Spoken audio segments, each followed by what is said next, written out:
បងប្អូនទាំងអស់គ្នាទាយមើលថាដើមនេះជាដើមអីដើមនេះមាននៅស្រុកខ្មែរយើងហើយខ្ញុំបានឃើញវានៅកោះហាវ៉ៃខ្ញុំគិតថាខ្ញុំថតរៀងលឿនបន្តិចប៉ុន្តែខ្ញុំចង់សាកមើលថាតើបងប្អូនណាដែលអាចគ្រាន់តែគេឃើញដើមឃើញមែកឃើញធៀងអីហ្នឹងគេអាចទាយថាដើមអី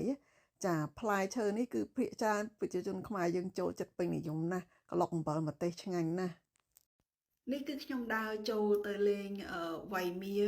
Valley គឺជាឡងវៃមៀនៅក្នុងហ្នឹងវាមានទឹកជ្រោះប៉ុន្តែថ្ងៃដែលខ្ញុំទៅលេងហ្នឹងគេបិទអត់ឲ្យយើងលេងទឹកជ្រោះទេមិនដឹងមានរឿងអីទេបានត្រឹមតែចូលលេងដល់អញ្ចឹងខ្ញុំសម្រេចចិត្តអត់ចូលវិញដោយសារអីយើងទិញសបុតចូលវា20-30រៀលដែរហើយអត់បានមួយទឹកជ្រោះផងដល់អញ្ចឹងក៏នាំគ្នាទៅលេងទឹកសមុទ្រនៅទល់មុខនឹងវិញគឺសមុទ្រវៃមៀ Beach ខ្ញុំមាននៅក្នុងវីដេអូមួយទៀតហើយបងប្អូនអាចចុចនៅក្នុង